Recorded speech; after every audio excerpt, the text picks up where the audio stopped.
Welcome to Love and Relo, the voice of the relocation industry. I am your host, Ben Cross, and I am excited today, okay? It is a fiesta up in here. I've got my friend Sofia Bentinck, CEO and co-founder at Anchor Relocation Worldwide, here with me today. Sofia, how are you? Hi, Ben. Thank you so much for having me. It's a pleasure. I am thrilled to have you here. It's been too long. I'm used to seeing you once a year around this time and running into you on an escalator in an expo hall or something that starts with an, so first of all, where in the world, the hat. The hat is gorgeous. Thank you so much. Yes, this is a charro hat, sombrero, of course. So that gives a little clue as to where I am. Which I thought I would wear because the accent might, throw some people off. But I am sat in Monterrey, Mexico. That is where I am sat right now. So the hat is from Monterrey. Where's the accent from? The accent is from Cambridge, UK. Cambridge. It's so proper. I love it. Absolutely love it. We got people tuning in right now. I always push the wrong button. I'm over here trying to work a million things right now. People say I'm good at multitasking. If they only knew how bad I am at this, if it wasn't obvious. No, but we got people coming in right now. I want to hear from you in the comments. Shout out your company. Put your name down there. I want to know where in the world you are. We know that Sofia's hat is from Monterrey and her voice is from Cambridge. My hat is from New Orleans. My voice is from New York, and my butt is in Detroit. So, let me know where your hat, voice, and butt are. And I want to also open up questions too. So if you have questions beyond what the hell's on your head, or if that's what you want to talk about, go ahead and leave it. We're going to get to all your questions as well. So you look very serious with your hat too. Yeah, I know. Hey, but I'm following your lead. You were wearing yours in the morning. So I saw it and I was like, what can we do here? So here we go. This is so brilliant. I'm having such a good time. Thank you for being here. And one other thing before we get into it and totally started here, I want to really quick shout out Janet, super producer Janet, who's taking care of Penny backstage there, her little granddaughter. And Janet has put together a birthday roast for me tomorrow. Amazing. I am so beyond excited and also terrified at the same time right now. So is that a roast like I would know what a roast is? I don't know what you know. You're from Cambridge. An English roast with turkey and what about Yorkshire pudding, right? Yorkshire pudding is something that is also in a British roast dinner with some gravy and some Brussels sprouts, roast potatoes. I wish it was. It is not. It is, in fact, where people show up who purport to love you and they make fun of you for an hour. So that was there. Wow. So that is a completely different meaning to roast. Yes. So I am being roasted. So I am what's for dinner. I am the big piece of meat that's going to get cooked tomorrow is the idea. Wow. Wow. Yeah. That's amazing, Ben. Yeah. It won't it be though? So I have a question for you. Yes. Are you still, as of tomorrow, are you still in the YP40 club, or are you now kind of? Listen, okay, a lady asks a gentleman his age. Okay. Yes, I am still. I will be 38 tomorrow, mañana, as your people say. I will be 38 mañana. I've got a little. I got a birthday card here. It says. I had a birthday card here. Dad birthday. It said on it. My 5-year-old wrote that himself. I got a balloon and a little bit of candy right there. So this is great. I want to see what people are saying here in the comments. Thank you for listening to this insanity right now. Valerie, hey y'all, happy Thursday from Valerie Deluxe Suites. Hi Sofia. Hi Valerie. Olivia. Olivia. Hey guys, so both of you loving the hats. Hey Olivia. You did a wonderful show with Olivia and our friend Danny Herskowitz, who I think will be on next week.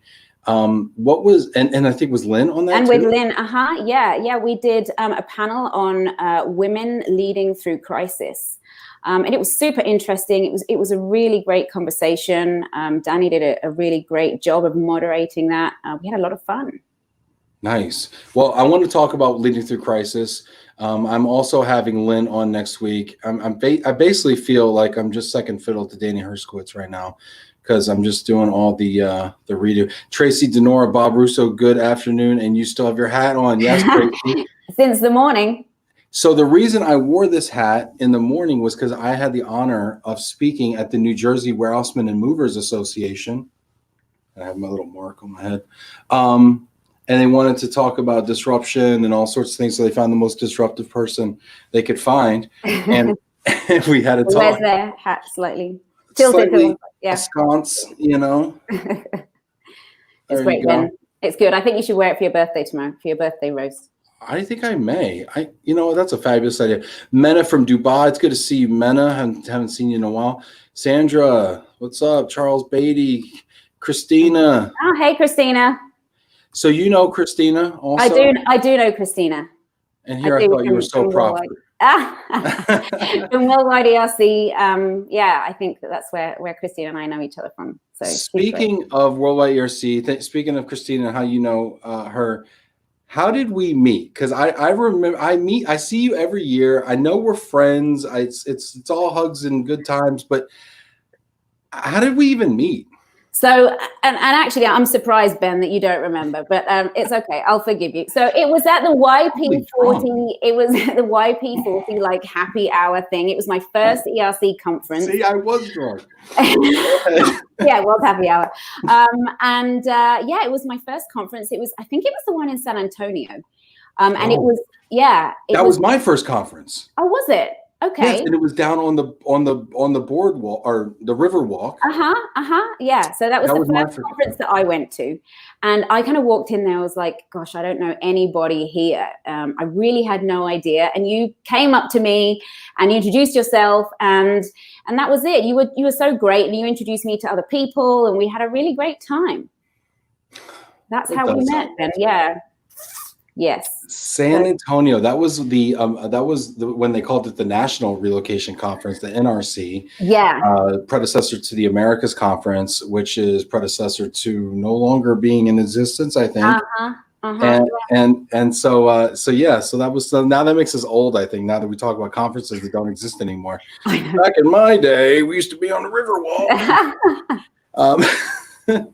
But I want to, we got so many people coming in here. Fernando, hello. What am I missing? Why are you wearing hats? It's Thursday, Fernando. What are you doing? Yeah. Love you, man. Chris Louderbeck, hi from Prosper, Texas, Colonial Nash. What's up, Chris? Hey, Francine, we are roasting Ben on the grill. Yeah. No Yorkshire puddings. No Yorkshire pudding. Jack Jampel, hi from Philly. What's up, Jack? Carl Weaver, a roast with no Nipsey Russell.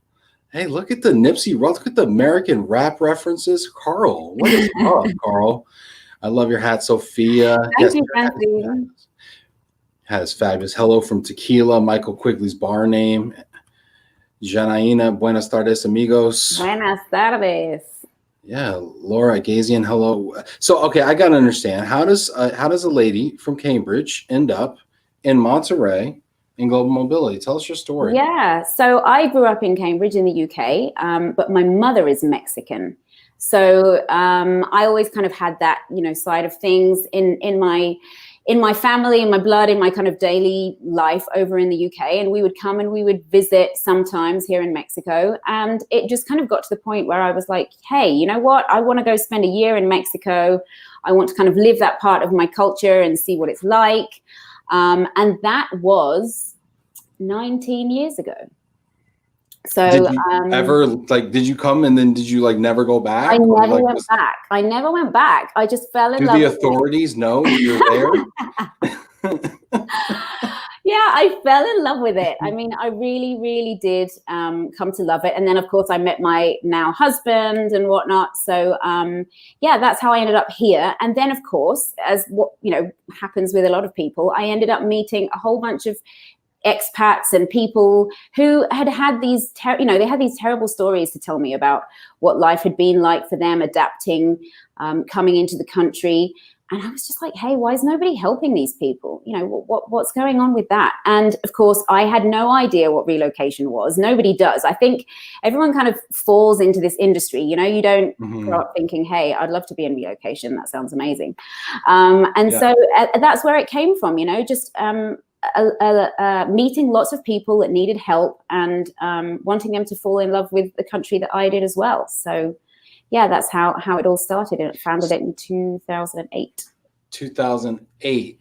So in 2008, you decided, you know what I'm going to do? I'm going to start a mobility company, a relocation company in Mexico to solve problems for expats, being an expat as well. What problem specifically were you trying to solve? Because I think whenever you start a business, you're trying to solve a problem, or you better be, right? Yeah. So what problem specifically were you trying to solve? Yeah, I think the why behind it was me meeting people and seeing that there was nobody there to help them kind of on their journey. And the fact that information was not so readily available. And even now, I think it's something that we see a lot in Latin America, whereby it's not as easy as in some European countries where you can look things up online and, you know, there's clear instructions there and it's up to date and you can go along and follow those instructions and it all works out well. That's not the way it works in Latin America. So you need a lot more kind of local knowledge and guidance. So that's really what I was looking to do, and just kind of, you know, to help people. That's really what I was looking to do. At the time, I'd had no idea what relocation was. Well, that's what I was going to ask you, right? So you came into it thinking, okay, you know, these expats are having a terrible experience. I'm going to fix this. I'm going to sell them something. What did you learn though in the process of solving that problem? Like how did your understanding evolve? What did you discover? I discovered that, you know, at the heart of all of this, everyone just has a need to be able to fit in and to feel like they belong. And if you don't know where to start, if you don't have anybody to guide you, you know, you can have some really terrible things happen. And, you know, it's sad to listen to those stories of people that come to you and say, oh, hey, you know, I wish that I had known about Anchor when I moved here, or my company had hired a relocation service, whether it was Anchor or another company, to help me settle in, to help me understand. And maybe they're about to leave and their experience in Mexico has been terrible. And I, for one, I think that Mexico has so much to offer. I really, you know, I love the country. I'm obviously half Mexican, but, you know, the people, the food, the culture, it's so rich. But if you don't have anybody to help you, you really can end up, having not such a great time. I think that makes a ton of sense. And I think that, you know, here I am in the US, right? And we're northern neighbors to Mexico. And I think there's a lot of misinformation peddled about Mexico up here, you know, and we can get into the roots and where it all comes from. But I mean, I think there's a lot of misinformation, right? And yeah, so what is some of the misinformation that you're dealing with when you're speaking to expats who are considering making a transition to Mexico, or people who just touched down and they're trying to get their roots and everything established? What are some of the ideas that you're kind of fighting against, or the opportunity, we'll call them educational opportunities, that you find with expats? I think probably the biggest one at the moment is security. Like you say, I think there are a lot of different ideas that are peddled with Mexico. You know, when it comes to Mexico, when you speak about Mexico, if you Google certain states or cities, that, you know, security is a big concern for everybody.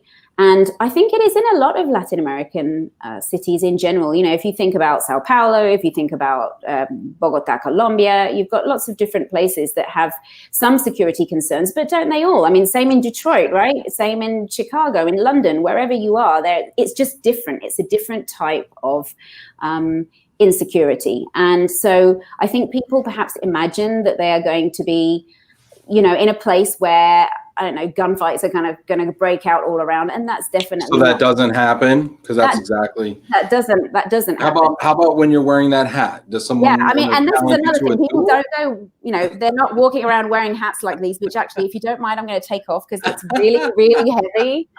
Look at this. You got the head thing. Am I pixelated right now, or no? Am I clear for you? Yeah, no. Okay. You're good. Okay, I'm getting a little pixelation there. So I was curious what I was saying. We got some comments. I want to hear your questions. I want to hear your comments about relocation. I want to hear them about Mexico. I want to hear them about entrepreneurship, female leadership. Please go ahead and leave those questions and comments in there. I want to get to all of that. Let's see. Laura says, awesome hats. She says 38 is a good age. I hope you're right, Laura. It's got to be better than 37 because 37 was just an awful year for everybody. Stephen Meyer, driver. What's up, Stephen? Wilson, North Carolina. Good to hear you, Stephen. Stay safe out there on the road. Katie Linehan, happy Thursday from Connecticut. Love the hats. Valerie, hi. Christina Blonheim, hi. Jack. You know what? It's funny that I was on the show on the Zoom before, and Adam Lowy from Move for Hunger told me that I should wear this hat on all. See, I got the red mark too. Yeah. On all. Yours isn't so heavy. You should wear it all the time, Ben. I think that should be like your new thing. Should this be like my trademark? Like I just show up to a meeting, like a president, like a best and final. I just show up to a best and final with this hat on, like the Monopoly man or something, and just say, "Hey, I need you to pay us more. We can't hardly make a living out here." And then I got my Scrooge McDuck hat on. That's great. This is Sandra Claire. Hope everything's well. I love when people. Oh, look at Richard. Richard from the UK. Oh wow, hats off to you, fellers. That's funny. Love to hear your comments and questions for Sofia, so leave them in there as well. So going back to Mexico, I was going back. You're still there. But what do you as an expat, like, help us understand what you love about? So we understand what doesn't happen that people think happens, but what is the upside to Mexico? The upside to Mexico, I think, definitely has to be the people. The people. I mean, it is so friendly. Everybody is so welcoming and just willing to help you all the time. You obviously have the weather, which was partly why I also didn't want to go back to the UK. I don't miss that about the UK whatsoever. It's always nice and sunny. I mean, it's November and, like in short sleeves. So, and it really it's just so welcoming, and there's a lot of culture. You can learn a lot about Mexico. I mean, it's a very diverse country. So it's very different in the north to how it is kind of in the south, the beaches. There are surprising things like healthcare and education, which families, I think, often end up feeling very surprised by, the level of healthcare and education that you can get here in Mexico. That was one thing that really surprised me as I was reading articles. Like a couple of years ago, I was actually reading articles about medical tourism, where people would actually go to Mexico for procedures, even U.S. citizens. That is correct. Go to Mexico for procedures that maybe weren't covered, or maybe they weren't available. I mean, do you hear about that, Sophia? Yeah. Sidebar here. I mean, yeah, and especially here in Monterrey, because we're kind of like in the northern area of the country, so it's about 6 hours drive from Austin. And that's definitely something that people do, because I think it's more accessible in terms of cost, and the level of service and the medical care is just really, really great. So that's something that I'm very grateful for. It's something that we find our expats very grateful for as well. So yeah, definitely. If anybody needs any procedures done, come on down to Mexico. Is that something that Anchor offers, or no? It isn't, but I'm sure that, that's something that we could start offering. We do all kinds of things. Destination services is definitely a pick and mix of all kinds of different things. Medical tourism, add that to the services offered, right? Yeah. That's hilarious. We're going to get back to relocation, but we have some people actually asking about some personal questions here. Janice says, does Sofia cook traditional Mexican meals daily, and what is her favorite to make for her family? What's on the menu? Oh, wow. Yeah, that's Janet's kind of put me on the spot there a little bit. So the great thing about Mexico as well is that you can also have home help. Okay, so I could not run a relocation company, take care of 3 kids, and do all the cooking and cleaning at home. So I have to confess that I do not do all of the cooking. But when I do, I really like enchiladas. I don't know if you've ever seen that. Like, I heard you talking the other day about... I made enchiladas last night. I ate those for lunch. No. You were talking the other day about Tex-Mex food, and you were like, don't know if you mentioned like Taco Bell or whatever. I'm like, that's not Mexican food. Listen, okay. Even chefs eat at Pizza Hut once in a while, okay? I mean, all right, like yes, Taco Bell is not Mexican food, okay, but I will eat a chalupa from time to time. But nonetheless, I made enchiladas last night. They had chicken, they had cheese, they had guacamole, they had corn, they had a little pico de gallo, right? I covered it in a salsa, a cream salsa, and it was quite lovely actually. So I So think that what tell me you were about your talking about there, Ben, is actually more like kind of like burritos or that kind of thing. So enchiladas is actually made with a tortilla, which is kind of orange in color. And you have cheese inside it. Okay. And then you have like a guacamole sauce on top, and you kind of, you like roll them up and make them into little like tacos. Yeah, it's super yummy. So that's one of my favorites, definitely. And then you have chilaquiles as well, which I think you get those in. We have those in San Diego. You can get those. You can't get them anywhere else. Yeah, that's delicious. That's delicious as well. So. You know what? Mark this day down in your planner. The day Sofia taught me about enchiladas. You know what? I'm only slightly offended right now. It's okay, Ben. Moving on. Jackie Rowan says, my friend goes to Mexico for dental and had a facelift. Wow. Let me ask you, Jackie, does your friend now look Mexican? That would be the question. These are absurd questions. If you have a facelift in Mexico, do you look man?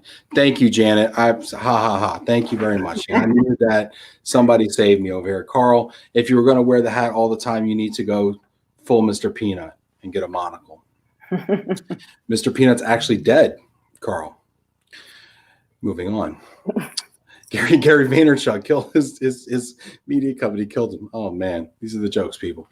Olivia Barami says, what's the standard of living like in Monterey, Sofia? Is it cost effective to live there? And I also want to know about let's talk about the cost of living first. What's the cost of living like in Monterey? Cost of living in Monterey, I would say, is very similar to probably southern Texas as well. So like San Antonio or somewhere like that. It's actually, I mean, some people think it's really cheap. And we actually have a lot of expats that kind of come in and they're like, oh, we're going to, negotiate prices, rental prices right down. Or, they think maybe if you're going to go to the supermarket, you can also negotiate. That's not something that is done here in Mexico. So yeah, the price that you see is basically what is expected to be paid. But yeah, I think Monterey it has a very good standard of living in general. I would definitely compare it to somewhere in Texas. This is, northern Mexico. Southern Mexico is a little bit different. It is a bit cheaper.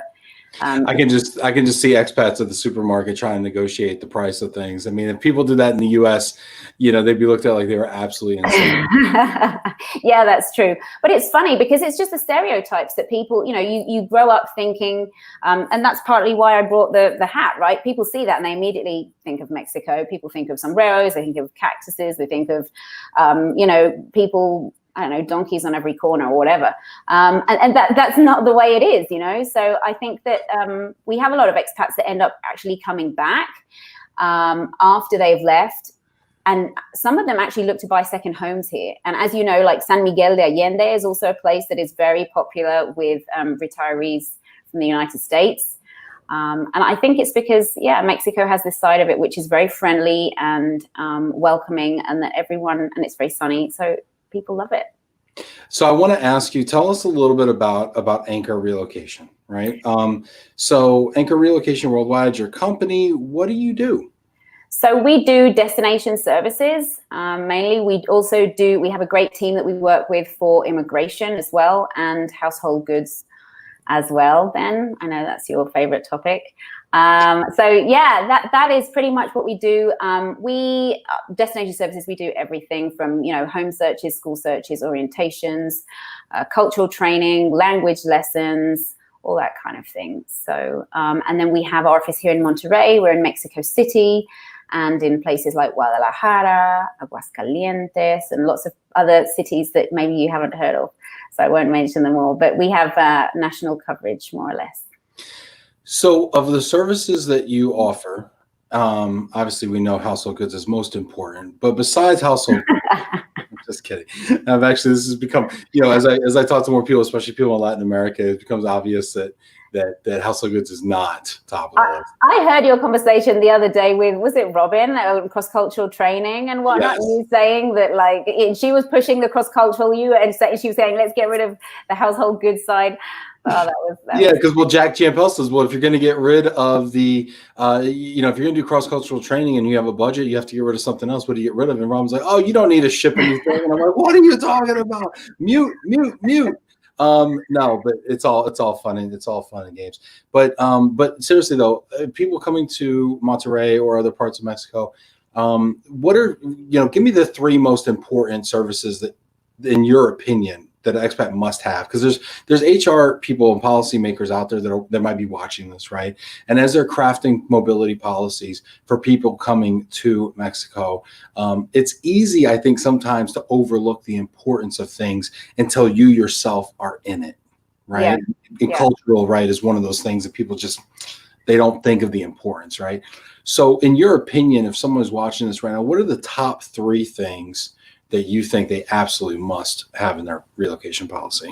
So I think that, well, the home search is definitely a big one. So the market is not regulated here in Mexico, and that becomes very tricky because there's not like one shared database where you can find all the information on the properties that are available, and anybody can be a realtor. So if you, Ben, wanted to move to Mexico and become a realtor like next week, I kind of do. Well, there you go. Come on down. You definitely can do that. That is, there is no certifications required, which is terrible. So home search support is definitely needed.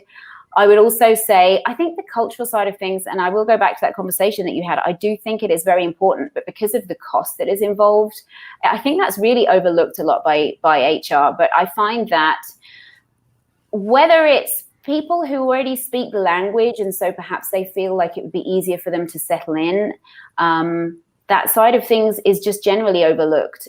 And whilst people are very welcoming and friendly, there is a side to Mexico that, you do need somebody there to kind of explain and to tell you that it's not it's not bad luck that the guy to install the internet hasn't been for the 3rd time in a row, even though you've been waiting there all day, whatever it may be.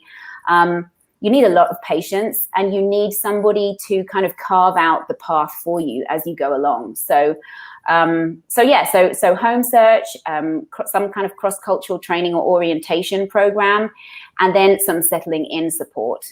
So with things like driver's licenses, opening bank accounts, all this kind of thing, really, I think is where the main support is needed. And somebody kind of just to explain the ins and outs of the trickier things, like going to the hospital or going to, see a doctor, and where to look for things. Because, as I say, there's not as much readily available information online as there is in the US or in Europe or in Asia. I think that is definitely a weak point here in Latin America. And there's a lot of misinformation. I mean, that's happening more and more. We're seeing that. We've just seen it with everything going on with, the elections and whatnot, which we won't get into. But misinformation that's out there is becoming, I think, a serious problem. And so I think that we also find that we are now helping expats who perhaps have even, if they don't have a relocation package to begin with and they come to us, then they've been down a path and it's led to a dead end, or they've been super frustrated, or something's gone terribly wrong, and then they've come back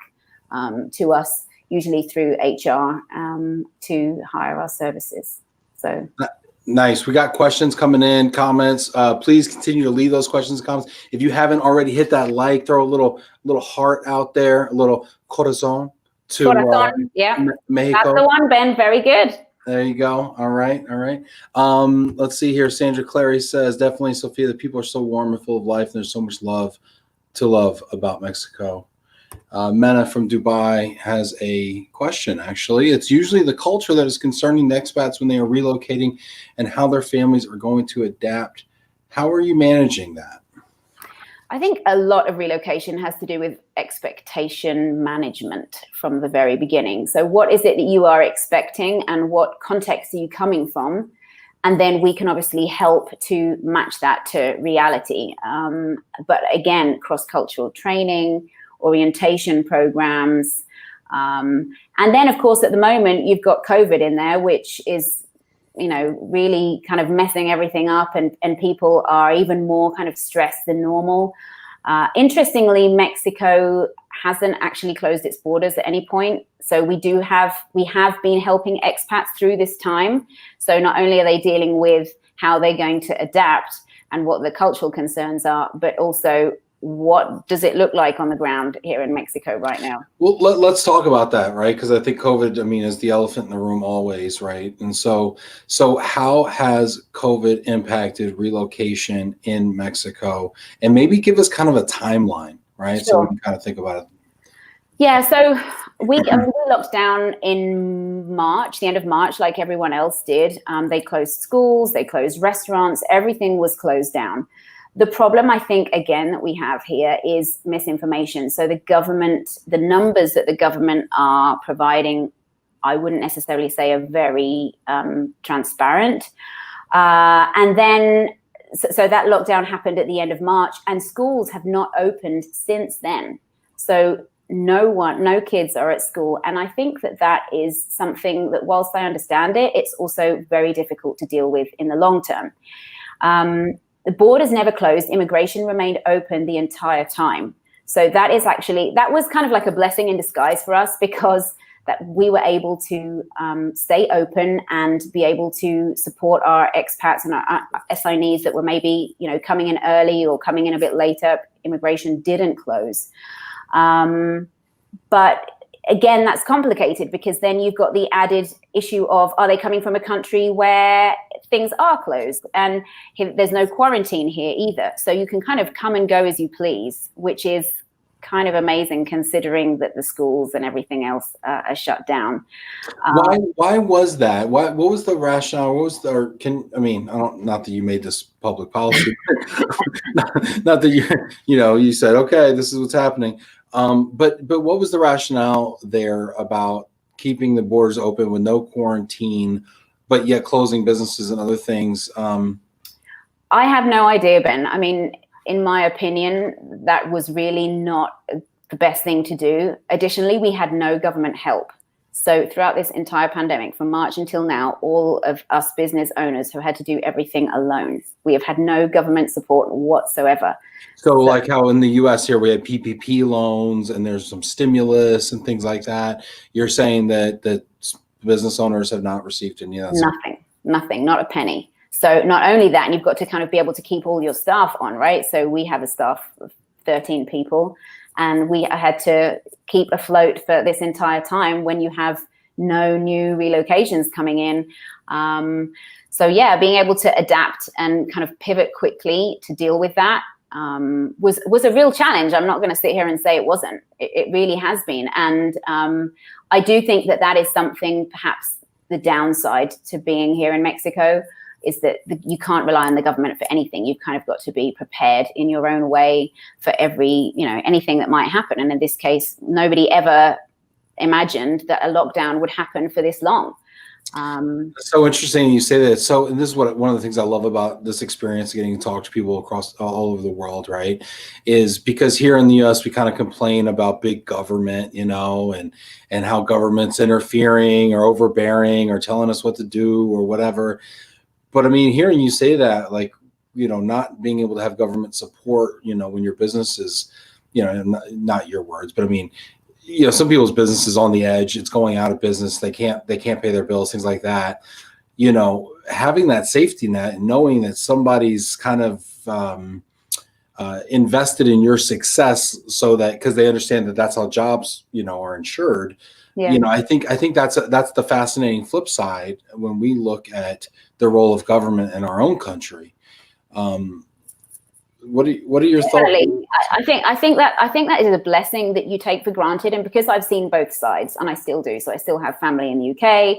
I still have a lot of connections with the UK. So I see that side of things, and obviously the US, and I see the Mexican side of things, and it is just very, very different. And I think that's also built into the culture as well. I think that is something that also needs to be discussed in cross-cultural training, and what that plays a big part in the way that people react and the way that people plan and the way that business, everyday business, happens here in Mexico versus being in, I guess, a first world country, really. So yeah, that definitely plays a part. Fascinating. You speak about intercultural training, and Jack Jampel, of course, says, okay, that's my cue. I've got a question. We constantly hear cultural training is overlooked. I love when Jack has questions. Please ask your questions. I want all these questions. Let's challenge Sophia here. We constantly hear cultural training is overlooked. Do we know for sure it is being overlooked as much as we make it out to be? Maybe it is, but where is the data we are using other than discussions we have with one another about this topic? It goes back to what you guys were talking about the other day. It's very difficult to measure, right? The ROI going into anything to do, with relocation in general, unless it's something that is black and white, whereby perhaps the assignment isn't working or the person has decided that that's it, they're packing up and going home. Well, there are statistics around that too, right? Yeah, Sophia? yeah. What have you seen on that? I think, if my memory serves me rightly, I think it's something like, 69% of assignments don't work because the spouse isn't happy, for example. The spouse is the person that, in my opinion, really has to adapt to daily life, because they're the person that's at home and having to do, all the daily tasks, whilst the assignee kind of goes to and from work. And sometimes that can almost be as similar as to being back home.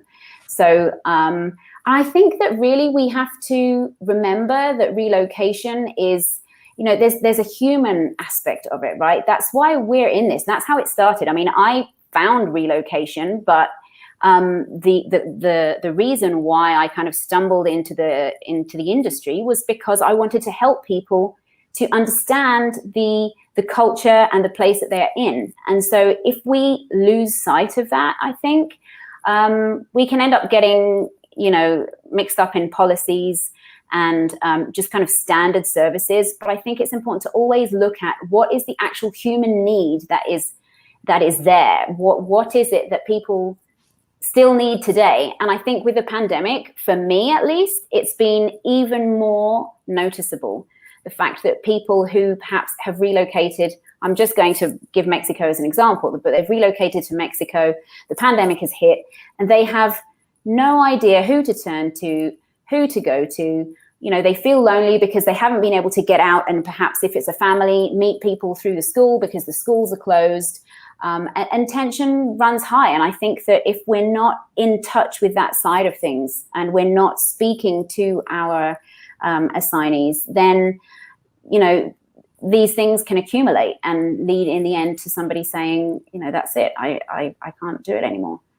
And then the employee has to make a decision between their job or their family, and that is not a decision that anybody's going to make. So I get that. I get those. I do think, Ben, sorry, but that just going back to Jack's question, I think it's just that as destination services consultants, we hear a lot more, like on the ground, how people are feeling. So they might call us up and they'll be like, Sophia, you'll never guess what, this and this and this has happened, and I just don't understand it. And we'll, try and counsel them a little bit. But the well-being of that person is something that we see perhaps a lot more clearly than perhaps somebody in HR would see. Just because I like to say we're like the eyes and the hands of HR outside of the office. Jack, I'm gonna ask you, and I'm gonna ask anybody else that's watching this right now. I want to hear from you on this, right? We seek data so oftentimes to validate our assumptions, but I want to know what the role of anecdotal evidence is. If there's a way where you can aggregate and anthologize that anecdotal evidence in a body of work where it can be reported out on. How was your experience? Tell us in 50 words, versus 1, 2, 3, or 5, 1, 2, 3, or 4 or 5, versus a number, versus a numerical, right? Because there's so much qualitative that really is lost in pick a number. Is it a 4? Is it a 5? Is it a 3? Is it a 4? I mean, there's huge chasms between 3s and 4s, right? And I think in that chasm, sometimes the devil's in the details. And I'd love to understand from anybody that's watching this, what their thoughts are on how to bridge that chasm, because all these discussions around ROI have been fruitless heretofore, because frankly, these are people you're trying to measure, and feelings and their probabilities to do things that they haven't done yet. And I think it's just difficult. Robbo says, yes, the spouse has to keep the routine in unfamiliar territory. Rob Dog, her counterpart there, says, how receptive are your corporates in hearing that the family is struggling? Do you have to have those conversations, Sophia? We do. Oh, yeah. And it's funny because when we first started out... so you call the employee and you say, listen, buddy, your spouse isn't having this right now. And if you don't do something, this is not good. This is going to be a failed assignment, if you know what I mean. You know? Yeah. No, we'll go back and we'll speak to HR and we'll say, hey, look, we can see that this and this is happening, and we feel that they need more support. But it's funny because when I started the business back in 2008, we had to do a lot of educating, funnily enough, as to what relocation actually was. And I think I was young and I was fearless, and I would just go in there and we landed our first really large client like 4 months into opening the business, and they're still with us. I want to unpack that real quick. I want to double click on that real quick. What was that like, landing your first client? Because you always remember your first, right? What was your first client like? It was amazing. So actually, part of the story that I didn't tell you was that I ended up having a British partner to start Anchor with me. So I met her through the British consul, and we became like best friends. And and I said to her, hey, let's do this together. And so we did. And like I said, we were young and fearless, and we just went out there. And do you know what we did, Ben? And sometimes it's just so simple that we think it's really like something that has to be very, complex and that took forever, and a lot of thought went into it. But what we did was we made up these little leaflets, which back in the day was like in, I don't know, clip art or something, on like a Word. And we made these leaflets and we put them in a long stay hotel, okay, here in the city. And we just went and we left them there, and we spoke to the manager. We're like, hey, we're just setting up a relocation company. Would you mind if we left these leaflets here? We know you have a lot of expats that stay here. And that is what we did. And so somebody picked up one of those leaflets, somebody that was going through a really bad time, picked up one of those leaflets, took it to HR and said, you need this. Wow. And so they called us in, and we went in, and it was amazing. That's how we landed our first client. And then obviously from there, it just kind of snowballed, thankfully. And, I guess that they were happy with the service. But going back to that original question, especially at the beginning, we found that we were educating HR as to the need for relocation, because here in Mexico, Mexico's a funny one. It's not necessarily always, corporates don't necessarily rely on a central office in the US or Europe. Sometimes they can actually, they're decentralized and they can make their own decisions. So a lot of our sales are done here in Mexico, and the decision is made here in Mexico. So we just go and pitch to them, and we can, land some really great clients. But yeah, going in there and saying, hey, this kind of service is something that you're not looking at. And you need to sit down and speak to your assignees and see how they feel about it. And as you said, because it's very difficult to quantify, it becomes something that people are like, well, maybe we need it, but maybe, it's just this person that's being difficult, or they have a difficult spouse, or whatever it may be. That's... I mean, what a phenomenal story. Mendel says, I can assure you that cultural training is often overlooked as someone who has been on both sides of the Relo equation. Yeah. So when you walked in there and you said, hey, corporation, corporate HR person, we're more than a leaflet in a lobby. Okay. You need to get your program, or else you're going to have failed assignments. And they said, failed assignments. What is a failed assignment? Unhappy spouse, unhappy employee is gone bye-bye, and all that money's out the window. And now you're looking for another job because you can't keep people in this facility. Yeah. I mean, what was the light bulb moment for that HR person when you walked in there? How hard of a sell was that? I mean, it was hard because we had to explain how the services would solve the issue that this assignee was having. And I think that they were also at boiling point with that assignee as well. I can imagine that, that the HR person was getting calls late at night and, all the time, how do I do this? How do I do that? And this isn't working, and come and see me. So that was the pain point. They're like, oh, so you take these phone calls? Oh, you take yeah, you can help me. So Exactly. So yeah, it's just that human element that we mustn't forget. And I think that with everything that's happening with COVID, whilst I certainly don't have the answer, I think that cost is something that is really driving a lot of decisions at the moment. And that is, in my opinion, an issue, because some of these things are like relocation support. Some of the first things they say, well, if you have a visa and we can get your stuff there, you don't need anything else. And that's definitely not the case. And we've seen time after time how, how it does make a difference, how destination services does solve those That's issues. such a great story. If you enjoyed that story, hit that like button, hit that little light bulb. I'm gonna hit my little light bulb over here. I think that was a fantastic story. People are also saying the same thing. Val saying that is incredible, great story. I think it's so cool. And then look, we actually converted Jack over here. For the record, I'm a supporter. Great, Jack. He's come out as an official supporter. Jack Champel endorses intercultural training. Let's see. Robin Vogel says, I think immigration companies should always refer clients to our support to offer to. Yeah.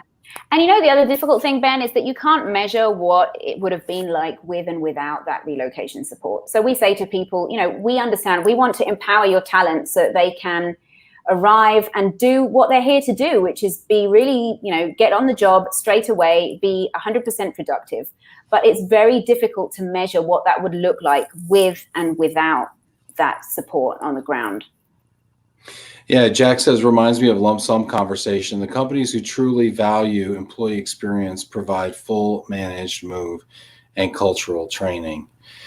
Yeah, and it's hard to A/B test, right? It's hard to say, half of you, of the similar level, similar job type, half of you are going to get intercultural training as part of your managed relocation, and half of you are not going to. I mean, policies don't work like that. The company either believes in it or they don't believe in it, but it's hard to A/B test something like that. But I think the people, and this is why I think it's important to have global mobility specialists in these roles at corporate HR level, because they get it. They immerse themselves in it. They listen to shows like this. They listen to people like you. They hear the stories. They specialize in it. Unfortunately, sometimes when the role sits within a more generalist role, or just kind of within benefits and this amorphous kind of a thing, the stories get lost, unfortunately, and then they get treated as one-offs instead of kind of a recurring theme here. Valerie says, Jack Champel, yes, I love the support you give for the fully managed move over the lump sum. I want to switch gears real quick, Sophia. I think this is really cool. But one of the cool things about Anchor, and I want to understand this more, and you did that show with Danny and Olivia and Lynn about female leaders leading through crisis. And I want to kind of steal that thunder a little bit and talk about that. In a country like Mexico, where you're not getting as much support from the government, I mean, here we were furiously filling out our PPP loan applications and all the stimulus and waiting for our $1,200 check in the mailbox and all that kind of good stuff. But how do you do that, Sophia? How did you do that? Like, what was that like for you? I mean, if I may ask. Yeah, and I'm going to be completely honest with you, Ben. I mean, please do. I think it's important to talk about the struggles as well, because I think it's very easy for people to sit and say, hey, you know what, I just did A, B, and C, and that's what's going to work, and that'll work for you if you're going through some troubles. But no, it was very difficult, and I learned some hard lessons along the way. We actually, at one point, we almost went under back in like 2010, when there was a lot of there was a lot of insecurity issues, and there was a lot of kind of cartel violence going on. And I think everyone probably heard about that. You know, everyone knows who El Chapo Guzman is, right? So that happened. And so that taught us to kind of be a bit more prepared. We had to lay off a whole bunch of staff, and we had to get rid of an office, and that was very difficult.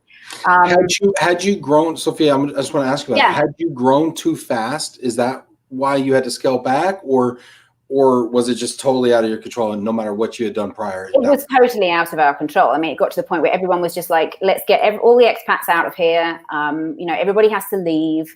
And then there was also an incident outside one of like an international school. And so it all kicked off and a whole bunch of people had to leave. And so there were very, very few expats coming in. So it wasn't really a matter of growth. It was just something that was so out of our control. So, but thankfully we got through that. And then I think it was, oh no, so it was just before that, actually. Before that, we had the swine flu. Do you remember the swine flu that had actually H1N1? I had an employee of mine was the first confirmed death in my county in Florida from H1N1 swine flu. Gosh. Craig Clint, may he rest in peace. Yeah, great guy. Great wow. guy. And that was that was in 2009. So that was just before that. So we had the swine flu, and then we had the security issues. And so I think that just over time, it's just taught me resilience and to be prepared for these kind of events. So I was secretly kind of prepared for something to happen, if I'm totally honest. Secretly prepared. Yeah, because you never really know. And for me, as a small company, you also want to give your team security, and you want to be able to offer them, a place where they can work and say, hey, if something does go wrong, I know that my company will be there to back me up.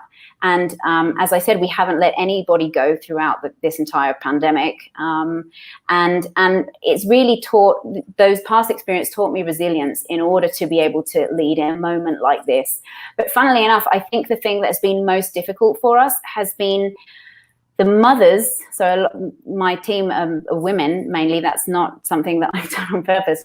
So that's do you need some diversity training, Sophia? I mean, it sounds like you're only hiring one type of person. Yeah, I think that we could do some training and get you out there delivering some destination services. Yeah, that's definitely come to the fun side. No, and so I think that juggling the fact of having kids at home whilst you are trying to work makes things very interesting. I know that Lena's been talking a lot over in Sweden about this topic, and it's really interesting, some of the tips that she's come up with, the articles that some of her colleagues and peers have been writing, really, really great stuff. But that is a real challenge, definitely. Yeah, and shout out to Lena there. Hi, Sophia and Ben, great to see you both. Lena's great. She's been on a couple of times. Really smart. Jim, good to see you, buddy. And my thoughts and prayers are with you and your family. Love you, man. Christina asked the question on everybody's mind. How much coffee have you had today, Ben? And I'll be honest, Christina, I had 3 or 4 large cups of coffee today. And I'm sorry. I apologize to all of you. Janet had a question actually. About the household goods, which is again the most important benefit when moving to Mexico. She said, "Do you get involved with consulting expats about what to expect with Mexican customs for household goods shipments?" We do, but because we work with great partners as well, they help us do that and make sure that people are understanding what's on the table when it comes to household goods shipments. Is there any curveballs, any customs curveballs? And Janet, I'd love to hear your thoughts on this too. But Sophia, I mean, is there anything that you always hear like, oh, if you move to this country, you can't take that? I mean, Christina Blondheim was just telling me about an upcoming trip to Kenya and Uganda where she couldn't take some personal items. I mean, is there anything that about in Mexico that we got to be like, hey? Not that I know of, but I can definitely tell you that those that leave, so the Mexicans, so we do both inbound and outbound. Okay, we have some great partners, who we've met through ERC, and so we therefore also support our Mexican clients with their outbound assignees. They like to sneak in like Mexican chilies and like sweets and candy that you can't get abroad. And we tell them, and you're like, you really can't do that. They're like, oh, just put them inside some socks. Like nobody will notice. So that happens a lot. That definitely does. But that's on the outbound. On the inbound, I don't really know of anything that is, different to. So they try to smuggle Mexican sweets in their socks? Yes. Interesting. Is that a code for something? I think just, you know how everybody loves, and anyone that's lived abroad knows that when you move away from home, the food is just, it's like the comfort, right? That is definitely something that we see everywhere. And actually today I had like a big box of British food arrive here that I had ordered ready in time for Christmas, with like, you know, mince pies and my advent calendars and chocolates and stuff from the UK. And the Mexicans, they also really like their candies, which you can't get abroad. So candies, or, you know, tortillas and that kind of thing, I think is definitely something that everybody misses. But yeah, the candies in particular, they like to try and see if they can kind of slip through the net there. That's great. Janet says bringing in an auto is very difficult and pretty much not possible if you are not a diplomat. Yes, that is true. Okay, crazy story. Okay, here we go. So I had a national account VIP that was moving from the Detroit area down to Mexico, don't know where. And their car got jacked. Their car got jacked by, I don't know who's got it. Like it was on a truck, and then it was not on the truck anymore. And he got jacked at like gunpoint. And that happened very well for my story about security, Ben. Well, I mean, there's security at home, and then there's security like all the miles between here and there, right? I mean, yeah, that is true. Yeah, I mean, nobody got hurt to my knowledge. I mean, I haven't talked to the trucker afterwards. I mean, I'm assuming he's okay. But yeah, so yeah, the cars are hard. Yeah, well, because household goods isn't our specialty, I couldn't necessarily give you a lot more information on that. But yeah, that's your area, Ben. So you might need to brush up. Yeah, I'll tell you, it's hard. Janet and I both will say it's hard. It's very hard. For sure. Let's see. Janet says many shipments have to change trucks for cross-border, so lift vans are the best way. But most shipments are customs inspected. Well, you can't put a car in a lift van. Yeah, it's tough. It's absolutely tough. Mena says, I think that with the COVID-19 incident, relocation companies must start to put an evacuation plan for all expats. Is that something you're seeing, evacuation plans? I definitely think that I was very surprised at the lack of knowledge as to where expats or short-term assignees were when the shutdown happened here in Mexico. So we had HR speaking to us, asking us if, you know, we knew where some of their assignees were. So I definitely think that has been a real eye-opener. For HR to come up with a better plan for, I mean, I don't think anybody expected anything like this to ever happen, right? So when they're calling you and they're saying, hey, do you know where John and Jane Doe are? Did they think that they like repatriated to their home country and they're working from home, or did they think they're in a hospital? Like what do they think happened to them? I think that what was happening was there were cases where people were on vacation, where people perhaps they thought that they were still located at a property that they were no longer at. I think just the general administration of assignees was not where it should have been. Or people that had gone like on a business trip and they couldn't find out where they were. And they were kind of turning to us and asking if we had spoken to them. And that was a real eye-opener for me. I mean, that was something that, and then we would speak to the assignees, and they would actually also have a feeling of they were kind of on their own and that nobody was looking out for them. And so that's where you kind of have to match things up and say, okay, well, you know, the assignee is here for 3 to 5 years or whatever. How much information do they or do they not need to share with global mobility, with local HR as to their whereabouts, so that when something like this happens, you can find them? And then, of course, if somebody did need something like going to a hospital or whatever, did they actually know what the protocol was for that? And I don't think that there were very many policies worldwide that actually had contemplated something to this scale, if I'm honest. I don't know if you think differently, Ben, but I don't think many policies have a pandemic clause in them. I think you might see, you know, them contemplate things like acts of disturbance and uprisings and destabilization, political, or natural disasters, right? Events, right? Earthquake, tsunami, whatever. You might see some of that, and it's probably more in their corporate travel policies than in their relocation specifically policies. But I mean, this is so bizarre. I mean, we've even, to your point earlier about H1N1, swine flu and all that, we've seen pandemics, but we haven't seen anything like this. Yeah. No, and I'm genuinely concerned about sort of, and I actually think that maybe relocation will take a slight sort of tilt towards well-being of assignees and families. And I think that, for example, people who are here in Mexico and the effects of being not necessarily on lockdown, but for example, children not going to school for so long, and even local families, not necessarily just expats. I think that the effects of that is something that we're not going to be able to measure and gauge until further down the line.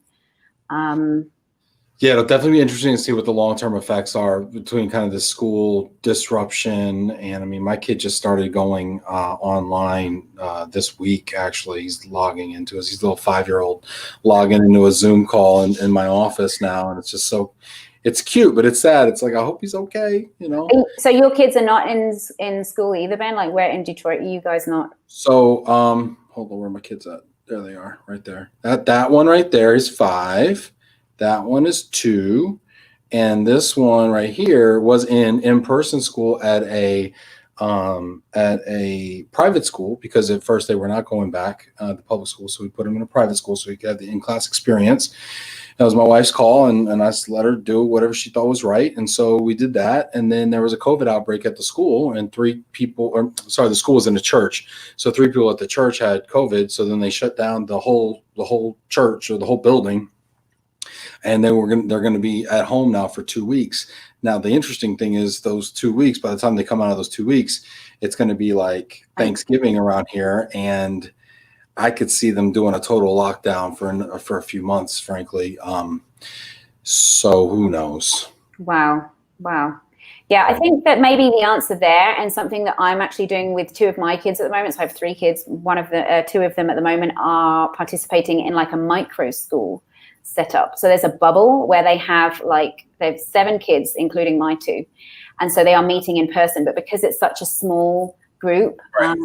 Yeah, and it's working really well. And I've definitely seen an improvement there in terms of their general kind of attitude and sort of emotional well-being, really. How old are your children, if I may? 14, 10, and 8. So who are the 2 that are in the bubble together? 8 and 10, the smaller 8 2. and 10. And I guess they're close in age. I mean, how do you do curriculum like that? I mean, yeah, I think that with the micro, it's a school out of Austin, actually. I don't know if you've heard of it. It's called Acton Academy. The general philosophy is really, really interesting, and it's something that I think could work for other families just around the world. They have like 200 different schools around the world now, but it's based on, so they already have their own curriculum. They have a guide to be with them and to kind of, guide them through their curriculum that they have. But being just 7 of them means that it's a lot less likely that you're going to have. right. I just think it's just so much more difficult to control larger groups. And that's why all over the world, they've been limiting the groups of people that you can have together at one time. Right. So Yeah. that's worked really well. Mm-hmm. Sofia, we've gone all over the gamut. We've talked about intercultural training and its importance, and Andrew Bruzy leaves a comment. Absolutely agree. We so often disconnect employee care with performance. A well looked after employee will perform their best. I am all for employees getting cultural training even when not on assignment. That's an interesting, not on assignment. Imagine people walk in to your Mexico-based firm and they say, "Okay, everybody, we're going to learn about Mexican culture today." I struggle to understand how that works, but it's something that we've talked about. It helps them all work together better. It almost sounds like just general, like having a psychologist on staff. Right? Well, this is why you don't get along with Linda. You don't understand that Linda is this type of person. But I think it's good when it comes to clients, because as globalization has panned out and we have exponential growth, you work more and more with people abroad, and so that cross-cultural knowledge is you know, it's very valuable, even if you're not going to go on assignment, I would say. Sure. That's great. Quarantine. Yeah. This is great. We've covered the gamut, leadership, you know, having a woman-led business. We've covered so many things, but I just wanted to give you the opportunity to kind of leave us with a final thought. Actually, before you do that, I want to tell everybody, hey, tune in tomorrow. It is a birthday celebration that Janet's hosting for me and a few people here. Happy birthday, Ben. So it's going to be a roast. If you didn't hear in the beginning, it's going to be wild, I think, depending on how much I end up drinking. But thank you so much to Janet for doing that for me, and to everybody that's going to be there tomorrow. I encourage you all to tune in. It should be fun. And but Sophia, to just wrap us up, if you don't mind. Thank you, Ben. No, I just want to say that I think it's so important not to forget to be kind and to be empathetic with anyone who is on assignment, or anyone who is in global mobility, or just generally in our industry, to each other. I think that during these times, that's the best thing that we can do. We mustn't lose sight of the fact that Relocation is there to support people, to help people settle in and to feel like they belong. And that is something that is difficult to measure, but when you see the results, it speaks for itself. Love it. Fantastic. Thanks to everybody who tuned in today. Thank you to everybody who got involved in the comments. The show is always better when you do. Please hit that like button, throw a little corazon out to Sofia in Mexico. And thank you so much for being here. You have made it so wonderful. And Sofia, thank you so much to you. Buenas noches. Thank you, Ben. Thank you for having me. Hasta luego. Hasta luego, everybody. Hasta mañana. Hasta mañana. See you at 4 p.m. Eastern tomorrow, and Thomas Bailey is going to host, so it should be funny. Anyway, prep your Kevin Hart jokes. Leave them in the comments, and thank you, everybody. See you tomorrow.